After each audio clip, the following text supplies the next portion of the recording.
Buenas noches con todos. Vamos a iniciar la última clase del capítulo de trastornos hemodinámicos. Voy a repetir el tema de trombocitopenia inducida por la heparina, aunque este tema ya lo he tratado con algunas secciones, no con todas.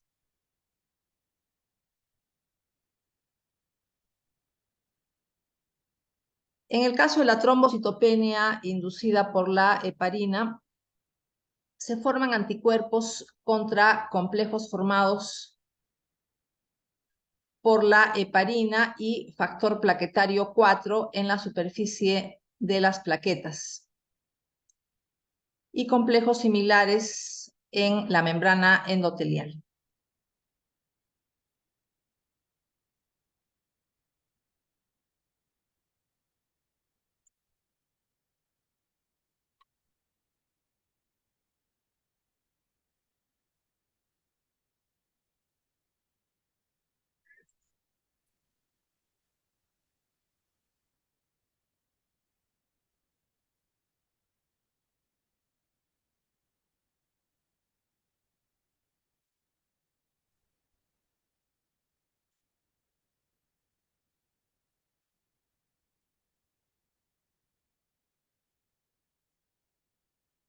El antígeno en estos casos es un complejo formado por la heparina y el factor plaquetario 4.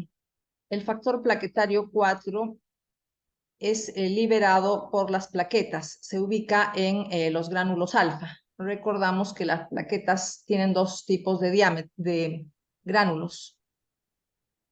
Gránulos alfa y gránulos delta,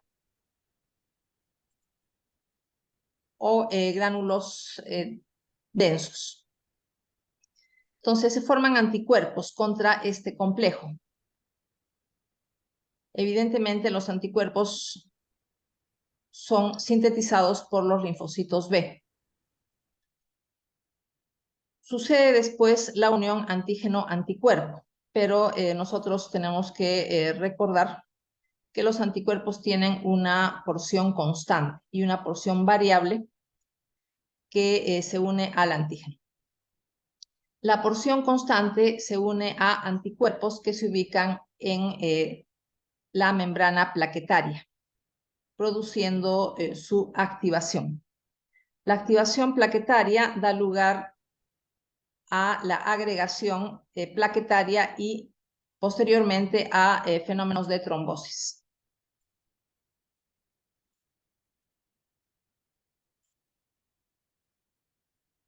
También sucede la trombocitopenia.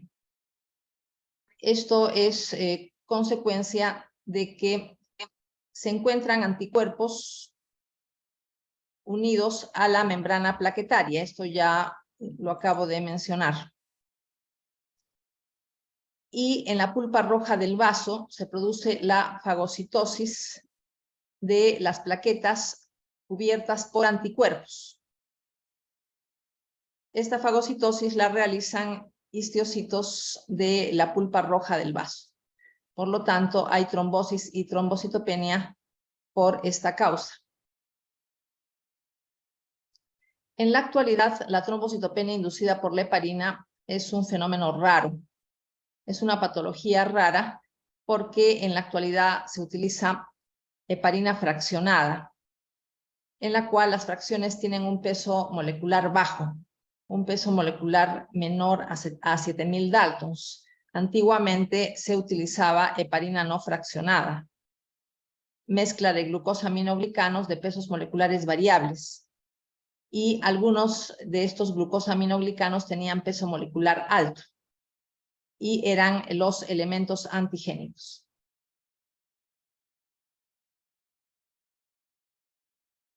En el caso del síndrome antifosfolípido, se forman anticuerpos contra complejos de fosfolípidos, aniónicos de membranas celulares y proteínas. Por ejemplo, la proteína que más comúnmente forma complejos con estos fosfolípidos es la beta-glucoproteína 1. Tenemos también a la cardiolipina. como elemento antigénico en el síndrome antifosfolípido. Un ejemplo de los anticuerpos que se forman durante el síndrome antifosfolípido son los anticuerpos que se denominan en conjunto anticoagulante lúpico. Se observa una prolongación del tiempo de tromboplastina parcial. Sin embargo, el cuadro clínico del síndrome antifosfolípido no son las hemorragias, sino son fundamentalmente procesos de trombosis. El síndrome antifosfolípido puede ser primario o secundario. En el caso de la forma secundaria, tenemos las formas asociadas al lupus eritematoso sistémico, pero también puede haber síndrome antifosfolípido primario, y en este caso las mujeres pueden presentar aborto a repetición, porque estos anticuerpos interfieren con el crecimiento y diferenciación del trofoblasto.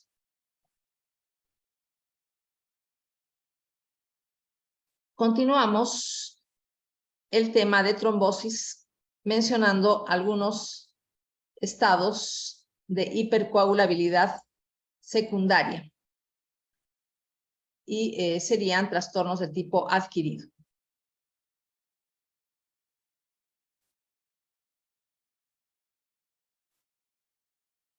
En el caso de la cardiomiopatía, la causa de la trombosis sería similar a lo que sucede en el caso de infarto cardíaco, con la presencia de cicatrices no contráctiles. En el miocardio se produce una estasis de sangre en el corazón. En el caso del síndrome nefrótico, la causa de la hipercoagulabilidad sería la pérdida de anticoagulantes naturales por la orina. Hemos mencionado ya anticoagulantes naturales como la antitrombina 3, la proteína C y la proteína S. En el caso de embarazo y uso de anticonceptivos orales, el mecanismo es el hiperestrogenismo. El aumento de estrógenos en la sangre, el aumento de las concentraciones de estrógenos en la sangre, hace que el hígado sintetice mayor cantidad de factores de la coagulación, lo que favorece la trombosis. En el caso de la anemia drepanocítica, ya hemos visto que se forman hematíes en forma de media luna, hematíes rígidos, que producen una obstrucción al flujo a nivel de vasos pequeños, lo cual favorece la trombosis. En el caso del tabaquismo, en el humo del tabaco se encuentran una serie de tóxicos para el endotelio.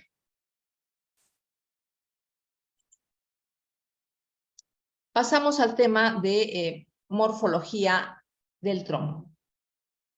Lo normal es que haya una zona de adherencia del trombo en la pared del vaso o en el endocardio. En el caso del endocardio sería, por ejemplo,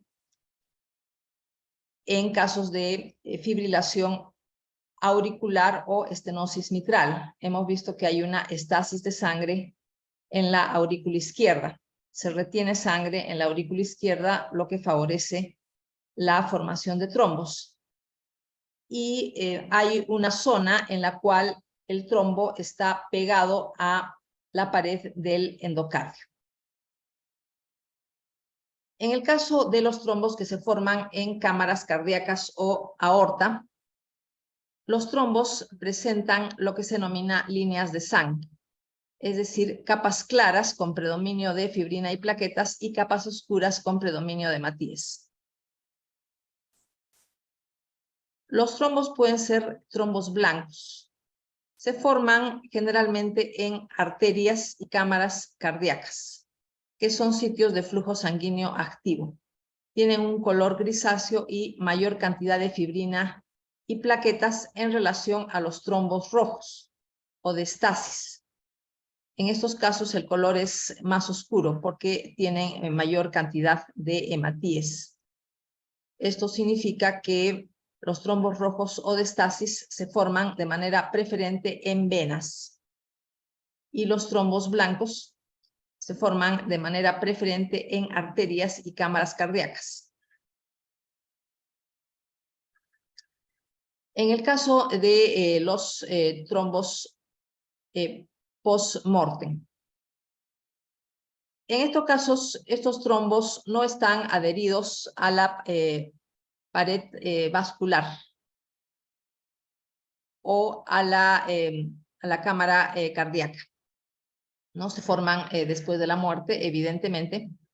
Y una característica es que tienen una zona superior amarillenta que se describe como grasa de pollo, y la parte inferior es oscura y viscosa, debido a que los hematíes se acumulan en la parte inferior del trombo. Vemos acá un trombo mural en aurícula izquierda. Hemos mencionado que los trombos tienen generalmente, o mejor dicho, los trombos que se forman en vida, tienen una zona en la cual están pegados al endotelio vascular o también al endotelio de alguna cámara cardíaca. También hemos mencionado que en los trombos post-mortem no sucede esto. No hay una zona de adherencia al endotelio vascular o de alguna cámara cardíaca. En esta fotografía observamos trombos apicales ventriculares por encima de cicatrices fibrosas. Acá hay una parte blanca que viene a ser una cicatriz fibrosa que ya sabemos, en este caso se trata de un infarto antiguo cicatrizado, sería un infarto subendocárdico. Acá también vemos una cicatriz delgada fibrosa, infarto subendocárdico, y trombos a dicho nivel, pero trombos organizados, es decir, trombos fibrosados. En esta fotografía observamos un trombo organizado pegado a la pared ventricular. Se trata de un trombo mural. Evidentemente, si está adherido a la pared ventricular, es un trombo que se ha formado en vida. Ya hemos hablado sobre las características de los trombos post-mortem.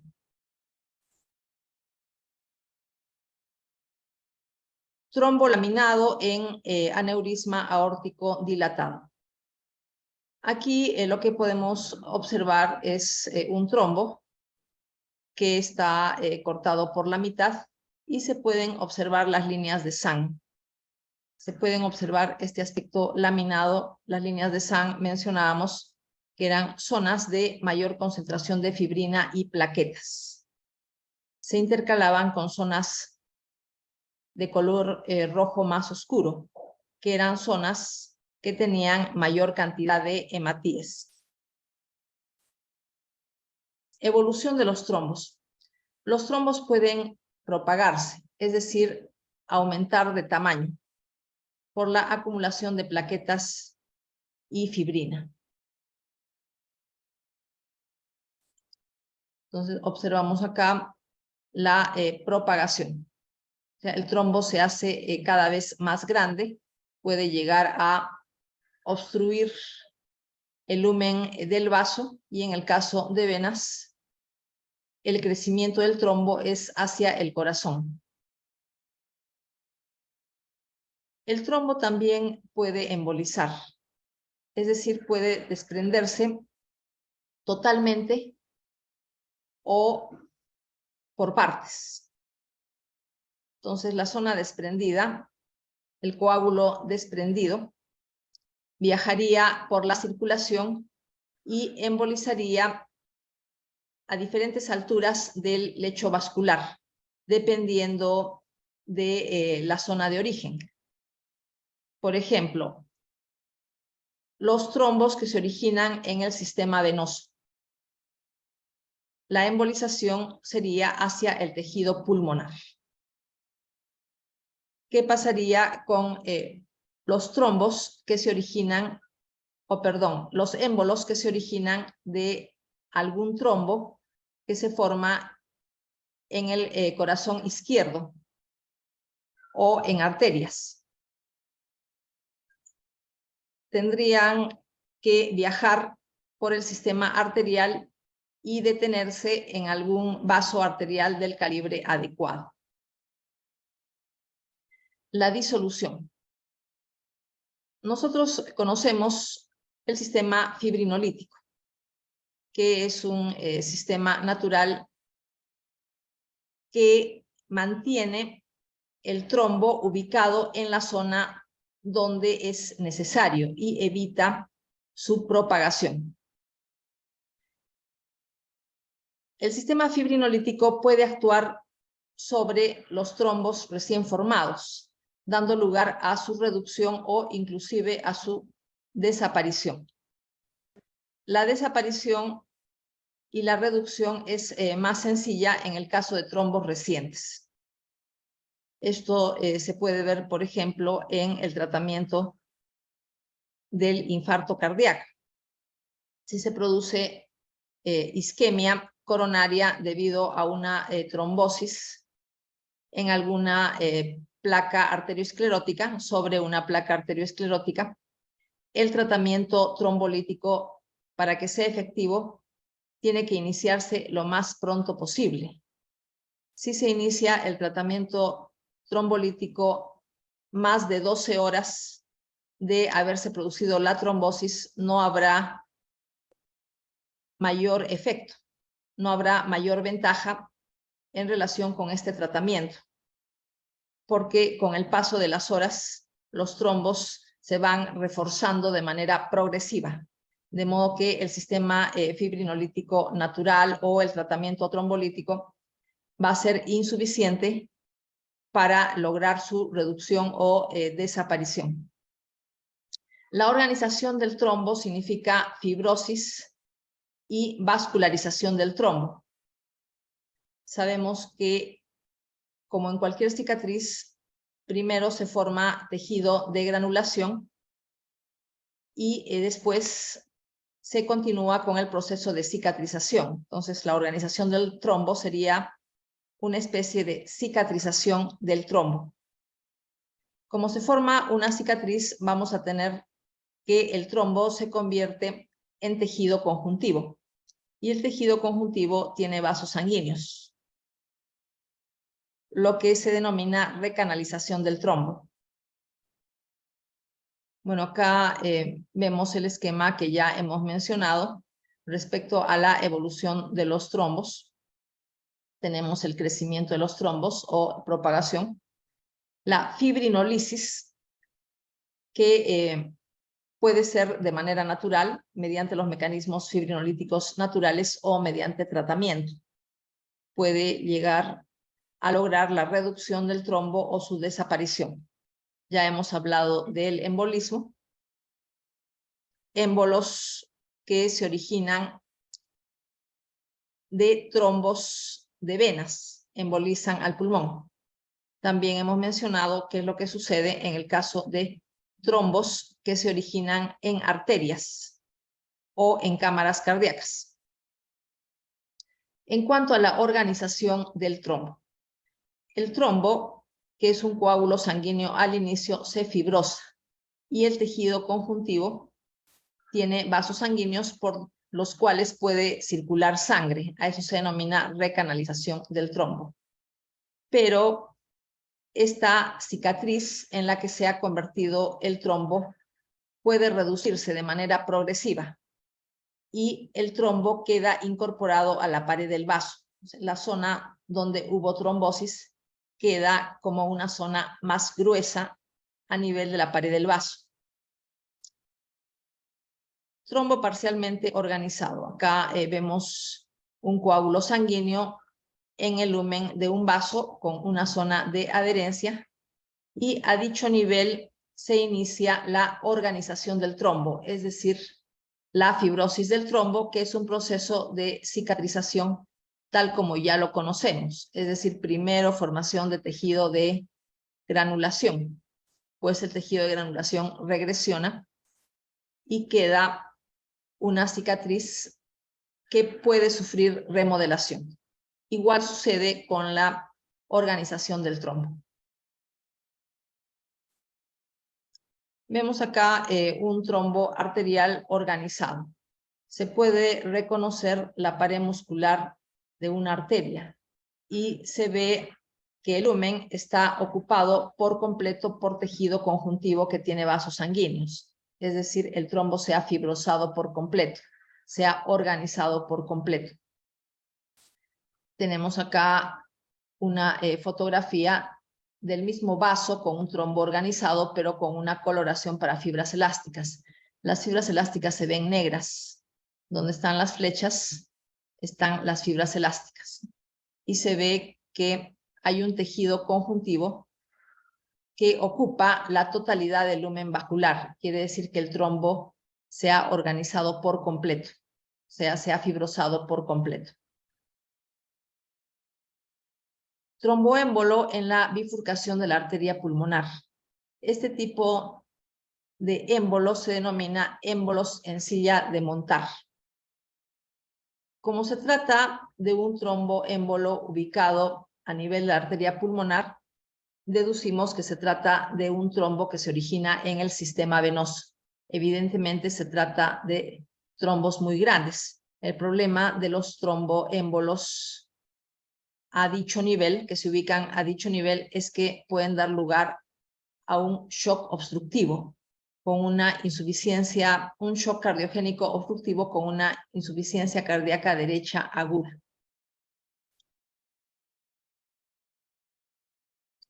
El tromboembolismo pulmonar rara vez se acompaña de infarto, debido a que el pulmón tiene una circulación doble. Al pulmón le llegan sangre por medio de la arteria pulmonar, por un lado, y por medio de las arterias bronquiales. Las arterias bronquiales son ramas de la aorta, y la arteria pulmonar procede del ventrículo derecho. En algunos casos, sin embargo, hay compromiso de la circulación bronquial. Tal es el caso de ateroesclerosis o insuficiencia cardíaca. En estos casos, un tromboembolismo pulmonar sí se puede acompañar de infarto. No es lo usual, pero puede suceder. Tenemos el caso del tromboembolismo pulmonar masivo, que tiene un resultado similar al émbolo en silla de montar, cuya fotografía acabamos de ver. Un tromboembolismo pulmonar masivo da lugar a cor pulmonar agudo, es decir, insuficiencia cardíaca aguda de corazón derecho, una sobrecarga aguda a nivel del corazón derecho por la gran cantidad de émbolos en vasos pulmonares. Tromboembolismo paradójico, un tromboémbolo que se origina en el sistema venoso y se detiene en el sistema arterial. El tromboémbolo que se origina en el sistema venoso hemos visto que se detiene a nivel de la vasculatura pulmonar. Pero si se detiene en el sistema arterial, tendríamos que pensar en cómo ha pasado del corazón derecho al corazón izquierdo para seguir viajando por el sistema arterial. Esto puede suceder mediante una comunicación intraauricular, comunicación interventricular o ductus arterioso. Evidentemente, en estos casos, un tromboémbolo puede pasar de las cámaras cardíacas derechas a las cámaras cardíacas izquierdas. El tromboembolismo arterial se origina evidentemente en el corazón izquierdo o también en arterias grandes. Por ejemplo, en aurícula izquierda, causas más frecuentes, estasis por estenosis mitral y fibrilación auricular.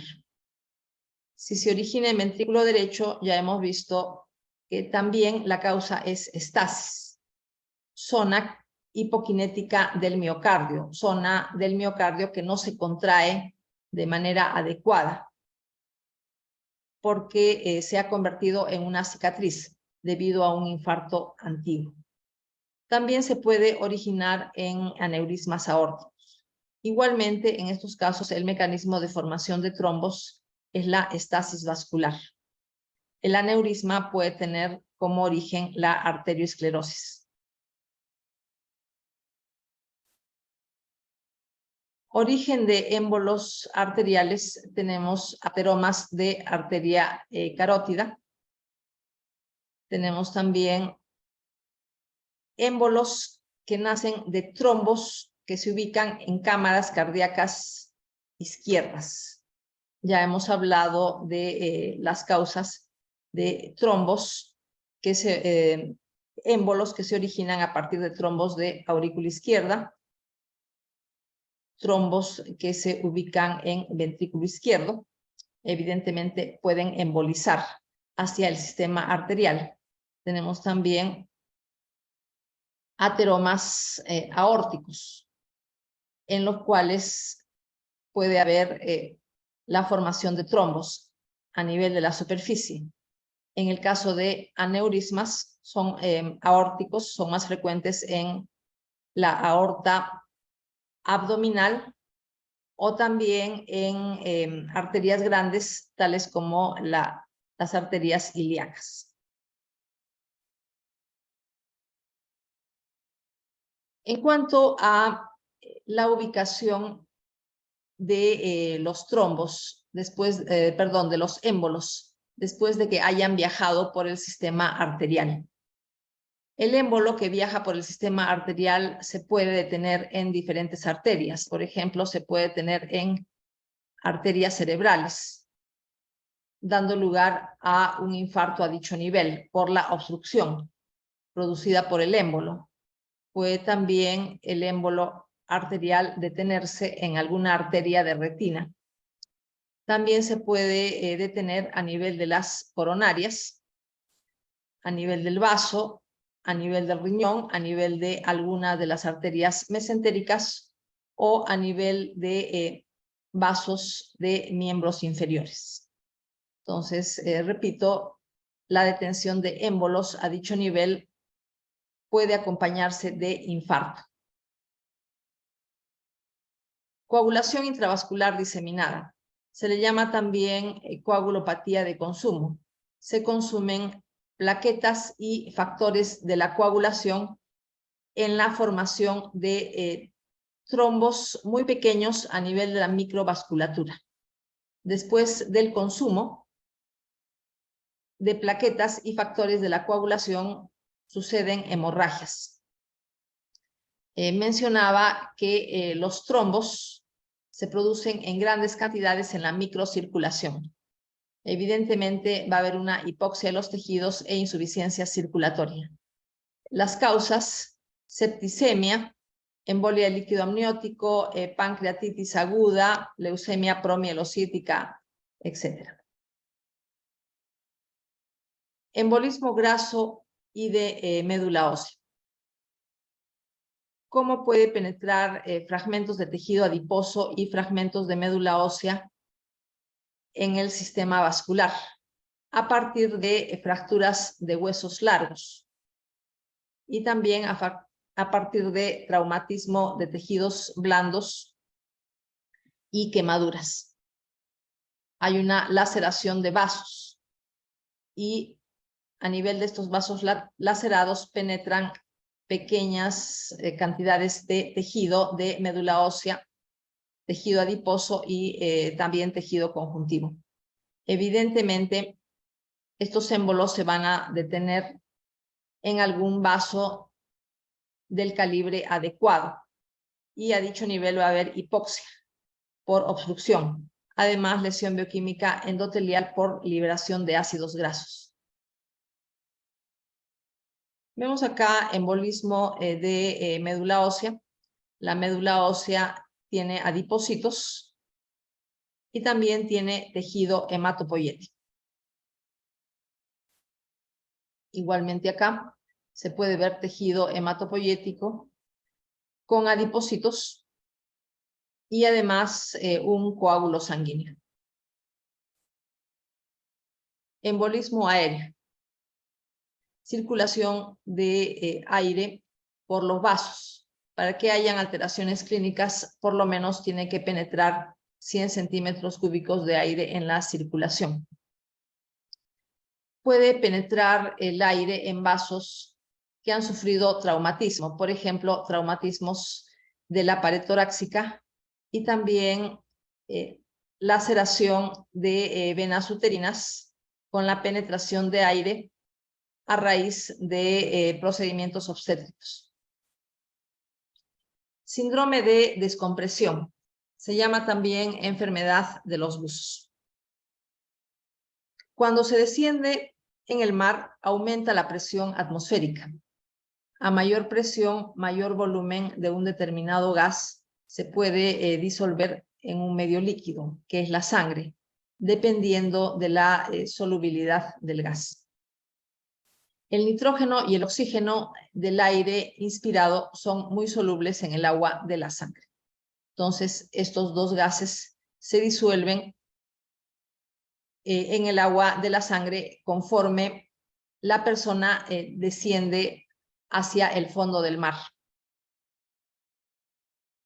¿Qué es lo que pasa cuando esta persona que ha descendido al fondo del mar sube a la superficie bruscamente? Baja la presión atmosférica porque está subiendo a la superficie a partir del fondo del mar. Los gases disueltos, hemos dicho que son el oxígeno y el nitrógeno, tienen que regresar a la fase gaseosa porque se disolvieron debido a la mayor presión. Se produce, por lo tanto, un burbujeo. No hay ningún problema con el oxígeno porque el oxígeno se redisuelve rápidamente. Sin embargo, esto no pasa con el nitrógeno. Entonces se forman burbujas de nitrógeno que vienen a ser émbolos aéreos. Vemos acá embolismo aéreo en un cerebro obtenido durante una necropsia. Podemos ver sangre dentro de los vasos, pero zonas de los vasos con aire, ¿no? Acá podemos ver sangre en este vaso y acá también sangre, pero una zona del vaso que tiene aire, embolismo aéreo. Embolismo de líquido amniótico. Puede acompañarse de coagulación intravascular diseminada al estimular la trombosis difusa en la circulación. ¿En qué circunstancias puede penetrar líquido amniótico a vasos sanguíneos? Debido a laceraciones de venas uterinas con penetración de líquido amniótico o material del feto. Generalmente es material de la piel del feto. Penetra entonces en la circulación materna. Tenemos acá entonces que este material de la piel del feto penetra en el sistema vascular de la madre y puede detenerse a nivel de vasos pequeños del pulmón. Y vamos a ver escamas de la piel del feto. También pueden embolizar a nivel de vasos uterinos debido a laceración pequeños fragmentos de tejido placentario. Por lo tanto, se puede ver a nivel del pulmón de la madre, en el caso de alguna necropsia, émbolos con tejido trofoblástico, es decir, tejido de placenta. Embolismo tumoral, nosotros sabemos perfectamente que durante procesos de metástasis, fragmentos de material tumoral pueden viajar por el torrente sanguíneo. Embolismo séptico. En estos casos el émbolo se encuentra infectado y contiene bacterias. Este émbolo infectado se detiene en algún vaso sanguíneo de calibre adecuado y las bacterias del émbolo pueden pasar a la pared del vaso. Vemos la pared del vaso oscura por la presencia de bacterias. Embolización de un fragmento de ateroma. Entonces, reconocemos la pared del vaso y reconocemos imagen negativa de grasa en forma de agujas. Y recordamos que este tipo de imágenes se pueden ver debido al colesterol cristalizado, es decir, son cristales de colesterol que presentan imagen negativa de grasa en forma de aguja. Dejamos el tema de trombosis y embolismo y pasamos al tema de infarto. Nosotros conocemos la definición de infarto. Se trata de la necrosis coagulativa de algún tejido debido a isquemia. Entre las causas de isquemia que pueden terminar en necrosis, tenemos la presencia de trombosis arterial o tromboembolismo arterial. No está llamando a nada. El vasoespasmo local empeora la isquemia. Tenemos también la hemorragia en el interior de un ateroma. Puede dar lugar al agrandamiento del mismo y una obstrucción parcial o total del vaso arterial correspondiente. También se tiene la compresión extrínseca arterial debido a torsión testicular o vólvulo intestinal. Entonces, esta torsión termina dando una obstrucción al flujo arterial. Por lo tanto, isquemia e infarto. Trombosis venosa en órganos con un único canal venoso de drenaje. Tal es el caso de las gonadas. Si hay una trombosis venosa, ya sabemos que se va a producir una congestión vascular severa del tejido. Puede suceder en el caso de ovarios o en el caso de testículos también. Congestión vascular severa que termina en infarto.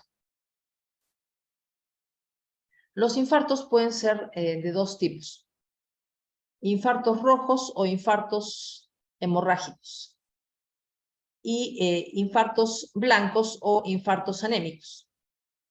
En el caso del pulmón, los infartos son del tipo hemorrágico debido a que el tejido pulmonar tiene una estructura esponjosa, es fácilmente distensible y tiene una circulación dual. Ya hemos hablado de la circulación doble que tiene el tejido pulmonar. Los infartos anémicos son más bien comunes en órganos de tipo parenquimatoso que tienen una estructura de mayor rigidez, como por ejemplo el caso del riñón o caso del hígado. En el caso del vaso, suceden también infartos anémicos porque el vaso es un órgano de circulación terminal. Es decir, ingresa la sangre solamente por una arteria, que es la arteria esplénica, y el drenaje se hace también por una sola vena, que es la vena esplénica. A esto se denomina circulación terminal, y los órganos con este tipo de circulación tienen infartos de tipo anémico. Vaso con infartos anémicos múltiples, las zonas de infarto son las zonas claras.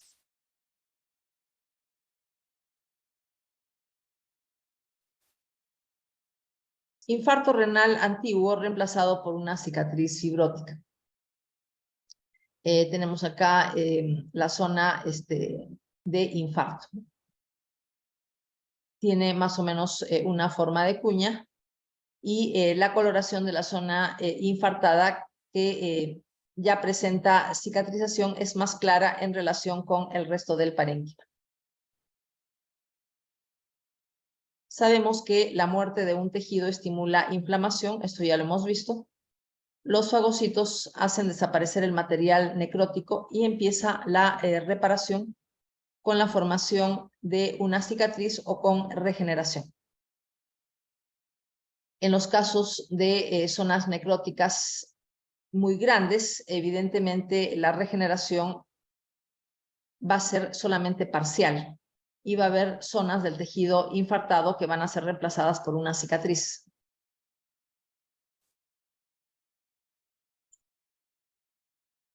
Gangrena del miembro inferior por embolia arterial. Sabemos que el término gangrena se utiliza para el caso de necrosis coagulativa a nivel de miembros. Evidentemente, si hay una embolia arterial, va a haber una isquemia del tejido distal al vaso arterial en el cual se ha detenido el émbolo. Es muy frecuente en pacientes diabéticos. Dos infartos hemorrágicos del corazón. Tenemos acá un infarto hemorrágico y acá tenemos otro infarto hemorrágico.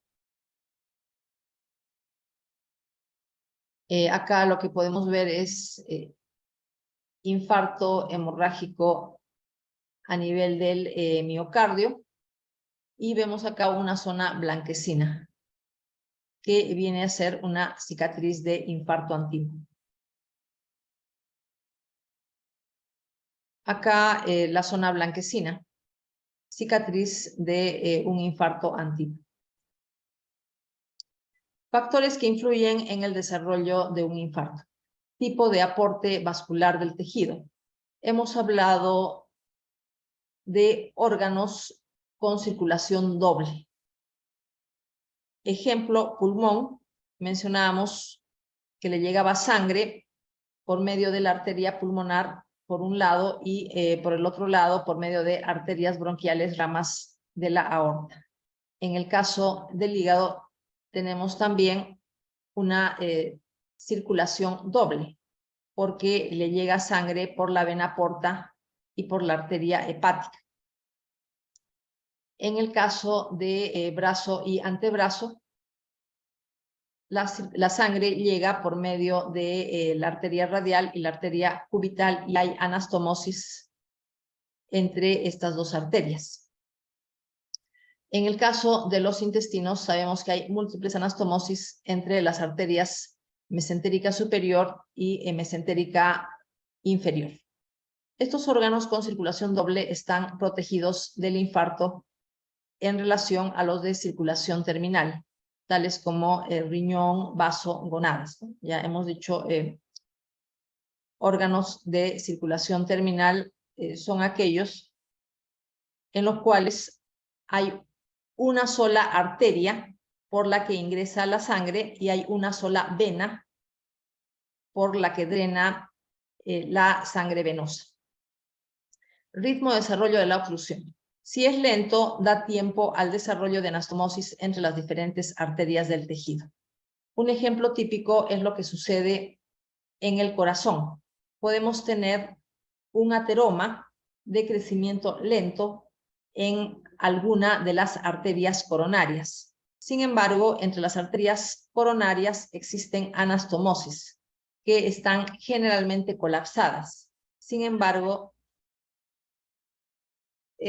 perdón, un momentito, tengo un problema en la casa, voy a parar unos minutos la clase y después regreso.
Continuamos con la clase.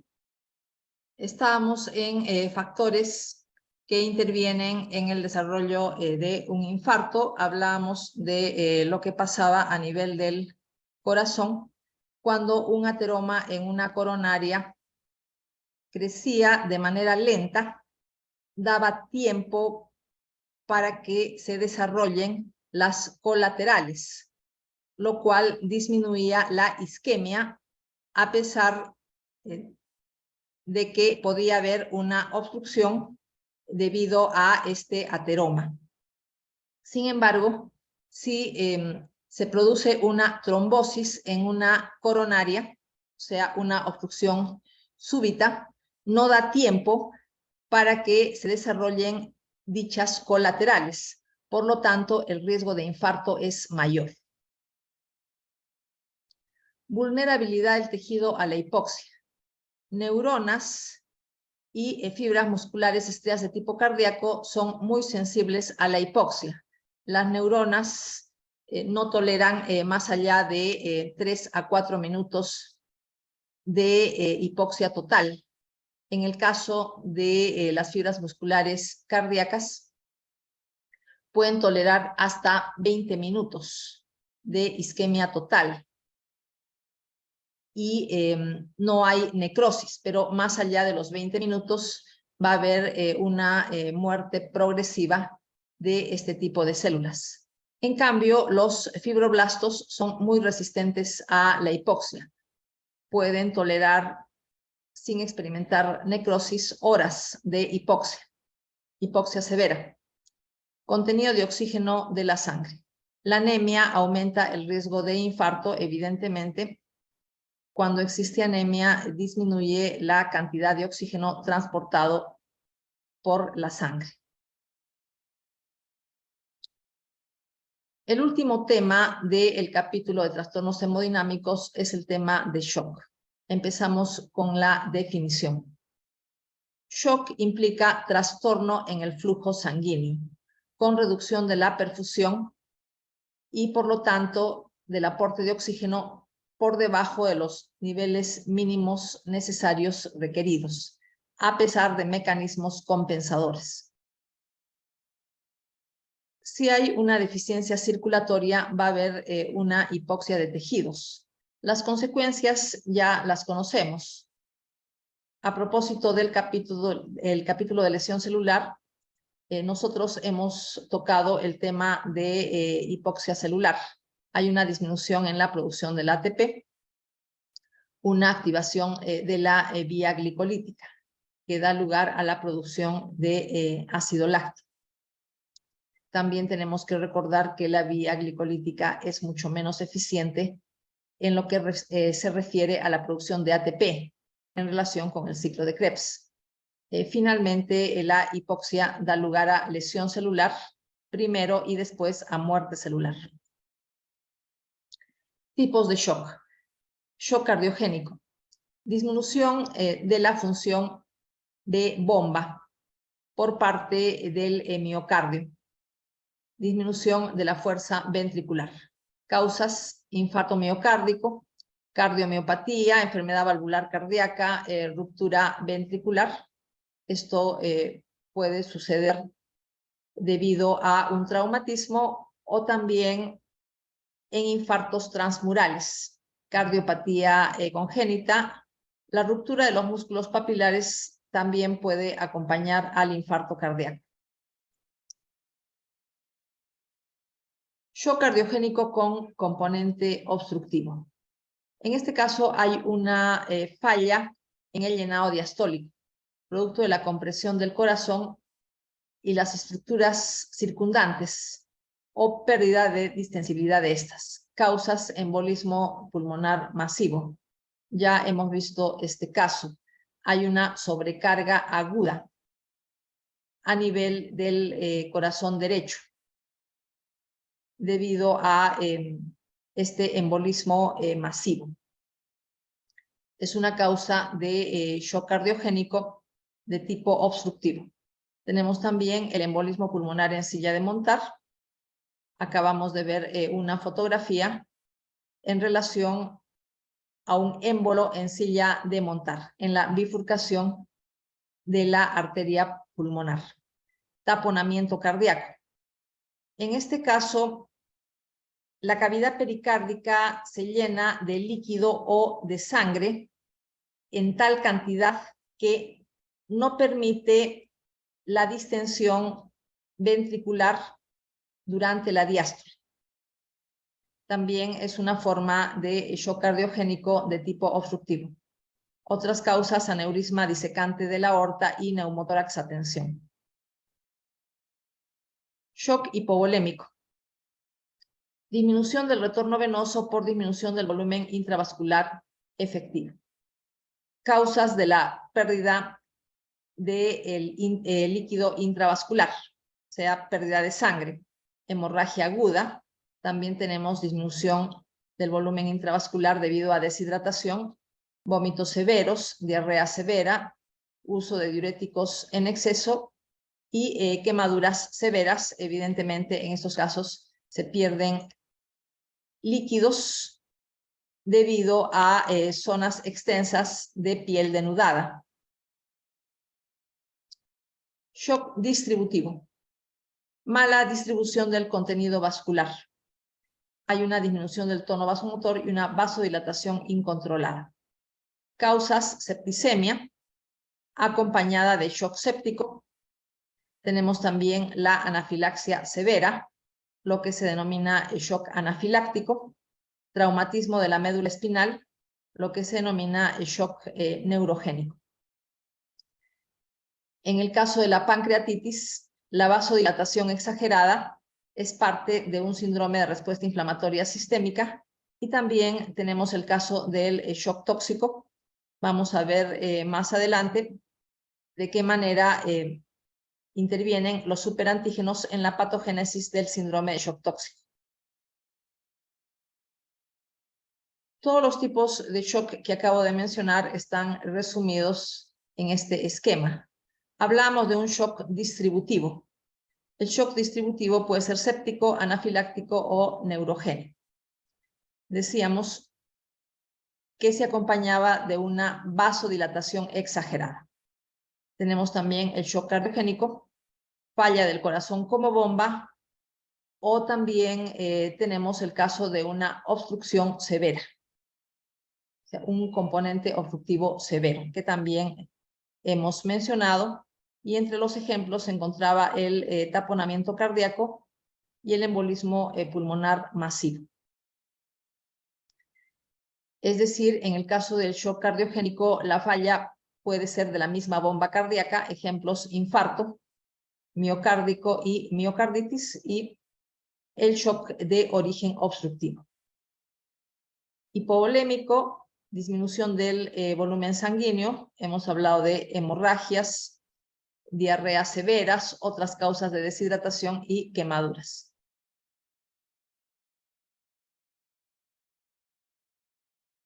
Patogénesis del shock séptico. Se produce una activación de receptores tipo TOL y receptores tipo NOT por moléculas microbianas. Nosotros ya conocemos a estos receptores de patrones moleculares asociados a patógenos, o receptores de patrones moleculares asociados a daño. En el caso de receptores tipo TOL, fundamentalmente receptores de patrones moleculares asociados a patógeno, y tipo NOT ya sabemos que puede reconocer los dos tipos de patrones moleculares. En el caso del shock séptico, lo más frecuente es que la sustancia estimulante sean los péptidos glicanos de la pared celular. El shock séptico se asocia con mayor frecuencia a bacilos gram positivos. En segundo lugar, con una frecuencia menor, tenemos las infecciones por bacilos o bacterias gram negativas y hongos. En el caso de los gram negativos, tenemos las endotoxinas. Los lipopolisacáridos de la pared celular tienen un componente que es el lípido A y otro componente que son los polisacáridos. Micobacterias, por ejemplo, Mycobacterium tuberculosis y hongos también pueden causar shock séptico. Se produce una activación exagerada de la respuesta inflamatoria con una gran producción de mediadores de la inflamación para el combate a la infección. Es lo que se denomina tormenta de citoquinas. Simplemente significa la producción de grandes cantidades de citoquinas debido a una respuesta inflamatoria exagerada. En el caso del endotelio, evidentemente va a haber una activación del endotelio con la disminución de los mecanismos naturales de anticoagulación. Ya hemos visto este tema. Hemos mencionado que el endotelio normal tiene propiedades fundamentalmente anticoagulantes, pero cuando se activa, entre otras causas, por la presencia de citoquinas inflamatorias, más bien adquiere propiedades procoagulantes. Entre los cambios que favorecen la trombosis se encuentra la disminución del inhibidor del factor tisular y de la trombomodulina. El resultado es coagulación intravascular diseminada que ya sabemos que se acompaña de trombosis difusa a nivel de la microcirculación por una activación exagerada de la trombina. Bueno, acá vemos la estimulación del receptor 4 tipo TOL por parte del lipopolisacárido bacteriano, que activa el receptor, que tiene una serie de componentes, por ejemplo, la molécula CD14, la molécula MD2 y el resto del receptor, que cuando es estimulado da lugar a que se active una vía de señalización que termina con la activación de dos factores de transcripción, tales como el AP1 y el factor nuclear KB. Estos factores de transcripción se activan en el citoplasma. Una vez activos, pasan al núcleo, y en el núcleo estimulan la transcripción de genes que codifican proteínas que intervienen en la respuesta inflamatoria, fundamentalmente citoquinas. Las más importantes en la patogénesis del shock séptico: interleuquina 1, factor necrosis tumoral, interleuquina 6 y quimiosinas.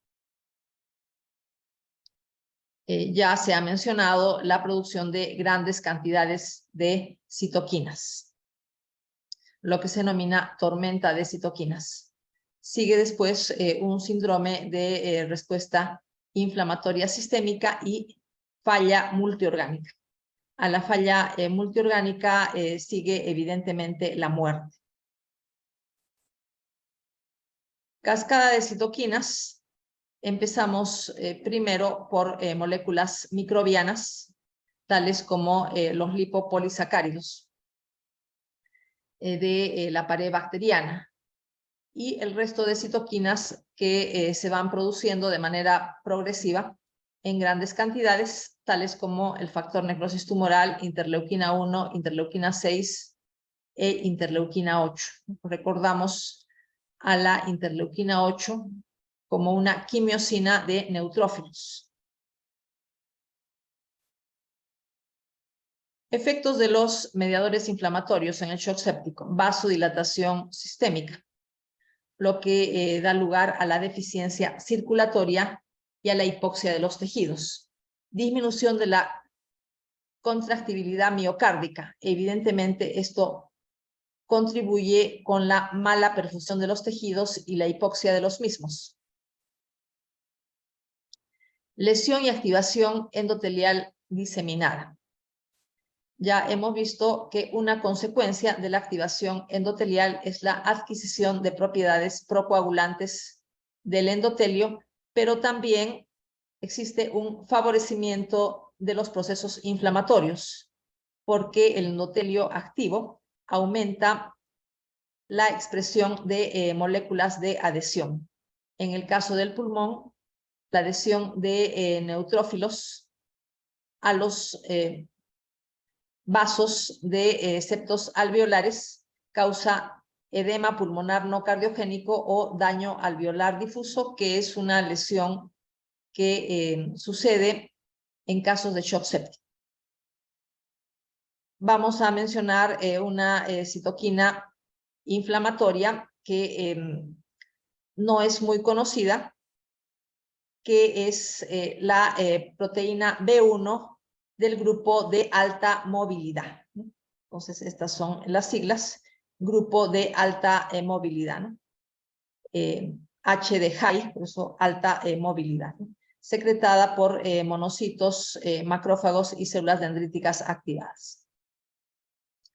Vemos acá todo lo que sucede durante el shock séptico, por ejemplo, coagulación intravascular diseminada. Hemos hablado de la pérdida de las propiedades anticoagulantes del endotelio, convirtiéndose las células endoteliales en células que favorecen más bien la trombosis.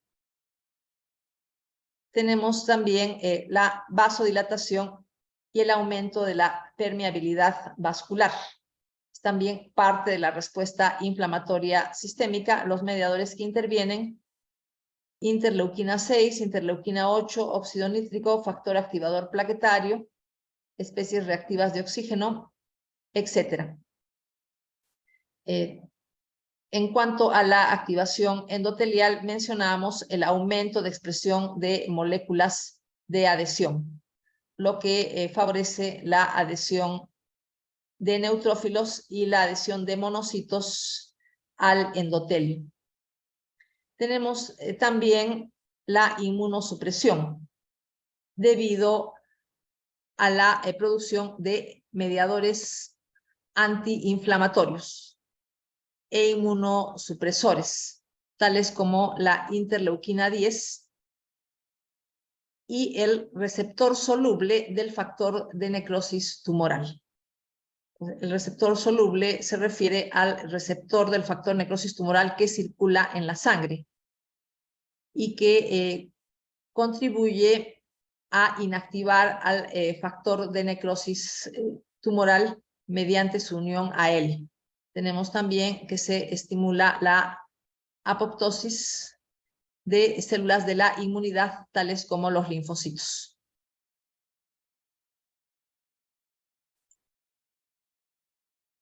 Síndrome de respuesta inflamatoria sistémica y terapia con células CART. Estas siglas CART significan receptor antigénico quimérico, porque quimérico empieza con C en inglés, son las siglas, y la T viene de linfocitos T, ¿no? Se extraen linfocitos T del paciente y se modifican para que reconozcan y ataquen células tumorales, pero el efecto colateral de este tratamiento es un síndrome de liberación de grandes cantidades de citoquinas. El cuadro clínico y la patogénesis son similares a lo que sucede durante la respuesta inflamatoria sistémica. Ejemplo, uso de CART-19 y el tratamiento de uno de los tipos de leucemia linfoblástica aguda. Se extraen linfocitos T del paciente y se modifican mediante ingeniería genética. Se introduce en ellos información genética para que expresen en su superficie el receptor quimérico de células T que reconoce al antígeno tumoral C19. Por lo tanto, estas células con el receptor modificado, que viene a ser el receptor quimérico de células T, destruyen a las células de la leucemia, de este tipo de leucemia. El tipo de leucemia que expresa en la superficie la molécula CD19. Entonces, estas células leucémicas son atacadas por estos linfocitos T modificados. Etapas del shock. Fase no progresiva, se mantiene la perfusión tisular por mecanismos compensadores. activación del sistema simpático, activación del eje renina-angiotensina-aldosterona y secreción de hormona antidiurética. Se produce entonces una vasoconstricción y retención de líquidos. Tenemos después fase progresiva. En la fase progresiva ya se produce una hipoperfusión. Por lo tanto, acidosis láctica que empeora la vasodilatación periférica. Finalmente, la fase irreversible, en la cual ya hay una lesión celular por hipoxia, pero una lesión celular irreversible. Es decir, las células se encaminan hacia la necrosis. En estos casos, la restauración de la perfusión no contribuye con la supervivencia porque existe ya una muerte celular a nivel de diferentes órganos de nuestro organismo. Alteraciones morfológicas en el shock. Muerte celular multifocal por hipoxia. Evidentemente, esto es una consecuencia de la mala perfusión. Por ejemplo, ¿en qué órgano? Cerebro, corazón, hígado, tracto gastrointestinal. A nivel de riñones, necrosis tubular aguda, oliguanuria y alteraciones electrolíticas. Vemos entonces necrosis de las células de los túbulos renales, consecuencia de la hipoxia por mala perfusión. A nivel de pulmones hay una lesión típica del shock séptico, que es el edema pulmonar no cardiogénico. También se llama daño alveolar difuso o pulmón de shock. Se trata de alveolos ricos, o mejor dicho, alveolos edematosos, y el líquido del edema es rico en proteínas, es decir, que hay un proceso inflamatorio con formación de membranas hialinas. Las proteínas del líquido del edema alveolar coagulan sobre la superficie de los septos alveolares, y esto se describe como membranas hialinas. Tenemos entonces que se forma un material hialino sobre los septos alveolares. Esto, repito, es una consecuencia de la coagulación de proteínas del líquido del edema. A nivel de glándulas suprarrenales, depresión de lípidos en la corteza, debido al aumento de la síntesis de corticosteroides. Aumenta la concentración de corticosteroides a nivel de la sangre, como parte de la respuesta fisiológica al shock. A veces hay una necrosis de la glándula adrenal. A eso se denomina síndrome de Waterhouse-Friderici. Acompaña generalmente a la coagulación intravascular diseminada. A nivel del hígado, necrosis alrededor de las venas centrolobulillares y degeneración grasa. En los intestinos, necrosis y hemorragias, enteropatía hemorrágica y penetración de bacterias de lumen a la sangre.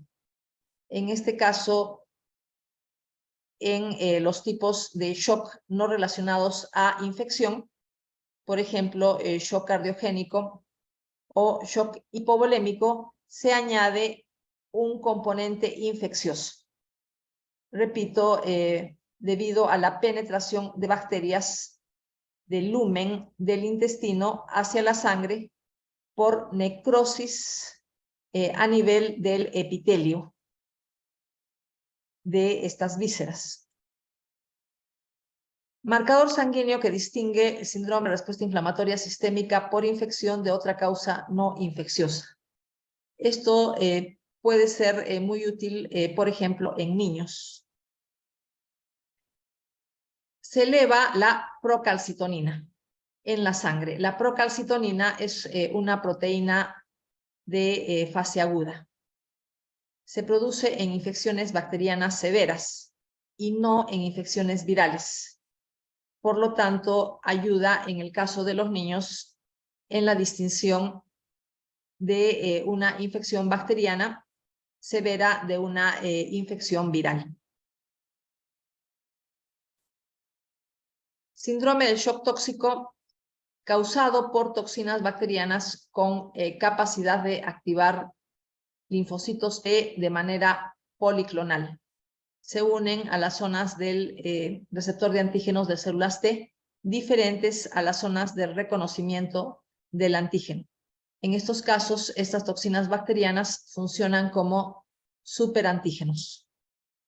El cuadro clínico, exantema difuso, es una erupción difusa a nivel de la piel, confusión, diarrea, malestar general, fiebre, hipotensión, cefalea, dolores musculares, etc. Y las bacterias causantes con mayor frecuencia son estafilococos y estreptococos.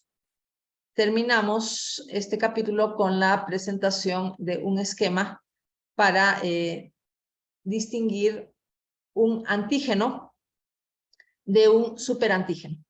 En el caso del antígeno, se une a la molécula MHC de la clase 2 en la hendidura correspondiente al antígeno.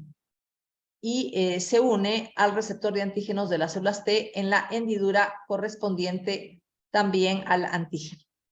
Sin embargo, en el caso del superantígeno, la toxina bacteriana se une también a MHC de la clase 2 y al receptor de antígenos de las células T, pero no en la hendidura correspondiente, en la hendidura de unión al antígeno, sino se une a nivel de otras zonas de estas moléculas.